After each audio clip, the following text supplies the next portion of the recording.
Ajrashgan ayolning balani boshqa joyga olib ketishining hukmi. Savol. Assalomu alaykum ustoz. Men balamning apsi bilan ajrashib ketgili 1 yil bo'lay dedi. Ajrashganda balamizni beqishni apsi ustiga olgan. Menga nafaqa berish yuklangan edi. Endi balamning apsi balamizni biz turayotgan davlatdan boshqa davlatga olib ketaman deydi. Men balani olib qolaman dedim. Ustoz, qanday vaqtda bala atasiga tava, qanday vaqtda apsiga tava bo'ladi? Hozirgi zamondagi har xil sabablar tufayli ajrashib ketayotgan ayollarga qanday nasihatlarni qilinglar? Javob. Va alaykum assalom va rahmatullohi va barakatuhu. Barliq hamd sanolar Janobi Allohga bo'lsin. Durud va salomlar payg'ambarimizga, u zotning oliy tavobatlariga, ashablariga va u zotga toki qiyomatgacha ergashganlarga bo'lsin. Oila mustahkam va muqaddas bo'lgan nikoh rishtasi ustiga qurilgan bo'lib, bu rishta qachoniki ajrashish orqali uzilib ketsa, buningdan xotinlar ikkalala emas, balki farzandlarmi og'ir ziyonga uchramay qolmaydi.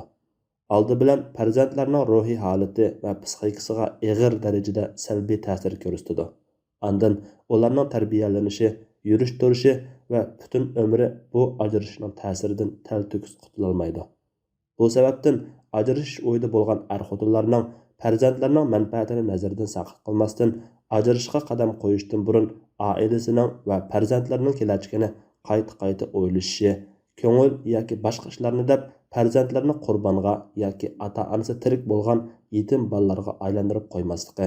Buning uchun ba'zi bir qiyinchiliklarga chidishi va salmoqlik bilan muomala qilishi, qarshi tarafga ziyon urish uchun bolani ko'rsatmay turolmasligi tavsiya qilinadi.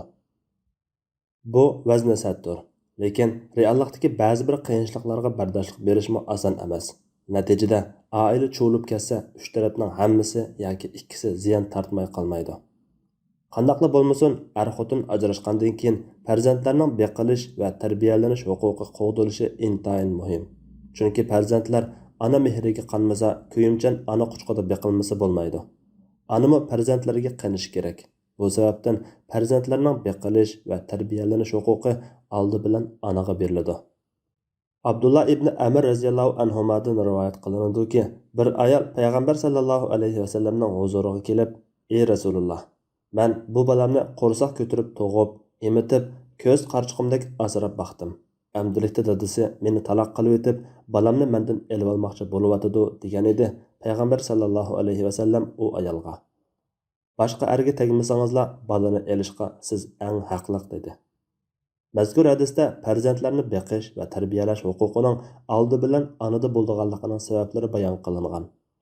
Agar bu turlik beqish va kuyinish to'salg'iga uchraydigan ahvolda bolaning beqilishi va tarbiyalanishi ta'siriga uchrab, haqqi zoya bo'lib ketadiganligi uchun bu haq onadan otaga yo'tkildiganligi ham bayon qilingan. Buningda olimlar birdek ittifoq. Buningga asosan ona erga tegsa beqish huquqi qo'lidan chiqib ketadi.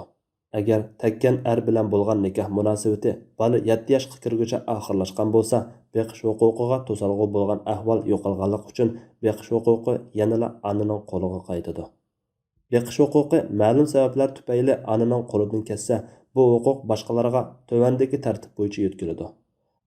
Bolaning onasining onasiga, otasining onasiga, ota-ona bir ochisiga, ona bir ochisiga, ota bir ochisiga, ota bir ochisining qiziga, ota-ona bir ochisining qiziga, ota-ona bir akasining qiziga, ona bir akasining qiziga, ota bir akasining qiziga, ota-onasining har ikkisining dada tarafdan bo'lgan hammasiga, onasining dada tarafdan bo'lgan hammasiga, otasining dada tarafdan bo'lgan hammasiga, onasining ona tarafdan bo'lgan hammasiga, otasining ona tarafdan bo'lgan hammasiga, ota-onalarining dada tarafdan bo'lgan hammalariga mirosdagi asib tuqqanlar tartibi bo'yicha oldi bilan ota, ondan cho'ng dada, ondan ota-ona bir aka, ondan ota bir aka, ondan ota-ona bir akaning o'g'illari, ondan dada tarafdan bo'lgan tag'a, ondan dada tarafdan bo'lgan tag'asining o'g'li. Agar o'xshash darajada bir qancha kishi bu huquqni talashib qolsa, eng taqvodori, undan qolsa yeshi eng cho'ngi bu huquqdan bahramand bo'ladi. Asib tuqqanlar tepilmasa, ona tarafdan bo'lgan mahram darajadagi tuqqanlar bahramand bo'ladi. Oldi bilan onasining cho'ng dadasi, undan qolsa ona bir akasi, undan qolsa ona bir akasining o'g'li, undan qolsa ona bir tag'asi, Ondan qalsa ata-ana har ikkisining ana tarafdan bo'lgan tag'isi. Ondan qalsa anasının ana bir tağısı. Agar bulardan o'xshash darajada bir qancha kishi bu huquqni talashib qalsa, eng yaramliqi, ondan qalsa eng taqvodori, ondan qalsa yashi eng cho'ngi bu huquqdan bahramand bo'ladi. Beqish huquqini bir qancha tuqqan talashib qalgan ahvolda yuqorqi tartib ijro qilinadi. Talashib qalish ahvoli ko'rilmaganda biz Uyg'urlarning o'rib odatimizda bu vaqtdan ana yoki ata yoki yuqorqi tuqqanlardan biri bahramand bo'ladi. Bola kimning qo'lida bo'lishidan qat'iy nazar, beqish huquqi qo'lida bo'lmagan taraf bolani haftada bir qatim ko'rish haqqidan bahramand bo'ladi. Ana erga tegmagan taqdirda bola qancha yoshga kirguncha onaning beqishida bo'lganligi, undan keyingi o'rinlashtirishlar va beqish huquqining kimlarga o'tkazilganligi, ularning rad tartibi qatorliqlarda olimlar orasida o'xshamagan qarashlar mavjud. Hanafiy mazhab qarashi bo'yicha ixchamlab aytsak, o'g'il bola 7 yoshga, qiz bola 9 yoshga kirguncha onaning yonida turadi. Andan qo'g'dinish va xabar ilinishga bo'lgan ehtiyojining eshishi tufayli otaning beqishiga yo'tkiladi. Balog'atga yetganda bola ota-onasidan birini tanlaydi. Boshqa mazhablarda mushunoga yaqin qarashlar bor. Endi beqish huquqidan bahramand bo'lgan onaning safar qilish masalasiga kelsak, onaning beqish huquqi bo'lganidek, otaning bolaga ega bo'lish, beqish huquqi bo'ladi. İmkoniyatning yor berishicha har ikki tarafning huquqini, shundaqla farzandning beqilish huquqini qo'g'dash kerak. Agar beqish huquqidan bahramand bo'lgan ona bolani elib yiroq yurtga safar qilmoqchi bo'lsa, bu ahvolda farzandlar ota tarafdan beqilish huquqidan mahrum qoladigan, otasimi beqish va valilik huquqidan mahrum qoladigan bo'lg'achqa, bu ikki huquqni qo'g'dash yuzidan ota u ayolni bolani elib safar qilishdan to'sib qo'ya oladi. Natijada u ayol ikkining birini tanlaydi.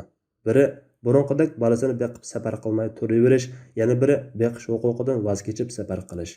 Voz kechib safar qilishni tanlasa, beqish huquqi yuqorqi uzun tartib bo'yicha keyingi kishiga yo'tkiladi. Agar safar atigini barsa kechgacha qaytib keladigan musofadagi yaqin joyga yoki to'yi bo'lgan yurtiga bo'lsa, bu ahvolda beqish huquqi yanada onaning qo'lida qoladi. Kuvayt fiqh ensiklopediyasida mundaq deyilgan: Onaning idi tutishib bolani beqish huquqidan bahramand bo'ladigan joy mazkur bolaning otasi yoki valisi turayotgan yurtdir. Beqish huquqi onadan boshqa ayollarda bo'lgandimi shundoq. Chunki otaning bolani ko'rish va tarbiyalanishini nazorat qilish haqqi bo'ladi. Uning bu haqqi bolani boqquchi bolaning otasining yoki valisining turayotgan yurtida turgandala kafolatga ega bo'ladi. Onaningmi otaning roziliqisiz bolani elib boshqa yurtga safar qilishi to'g'ri bo'lmaydi. Chunki bu bolag'imi otasig'imi ziyon yetkazganlikdir. Mazkur savolda ona boshqa davlatga safar qilmoqchi bo'lganligi bayon qilingan. Shunga bu ahvolda sizning burunqi ayolingizni, bolangizni birga elib safar qilishdan to'sish huquqingiz bor. U men zodi safar qilaman deb turib olsa, bolani beqish huquqi qo'lidan ketadi. Siz bu ahvolda beqish huquqini yuqorqi tartib bo'yicha u ayoldan keyingilarga yo'tkashni talab qilsangiz bo'ladi. Ondan keyingilar bo'lmagan yoki ular beqish huquqini talashmagan taqdirda u ayol safar qilgan muddat ichida bolani siz beqishga eng haqliq. Lekin shundaqdimi ona bilan safar qilish bolaga xatiri yoki ziyni bo'lmay, uninga foydali bo'lsa, sizning boladan ayrilishga chidab safar qilishiga ruxsat qilishingiz yaxshi bo'lishi mumkin. Buningda hamma tarafning bo'libmi bolaning manfaatini ko'zda tutib bir qarorga kelish kerak. Alloh eng to'g'risini bilguchidir. Fatvoda Dr. Abdulaziz rahmatulloh. Fatvolar majmuasi 3-tom.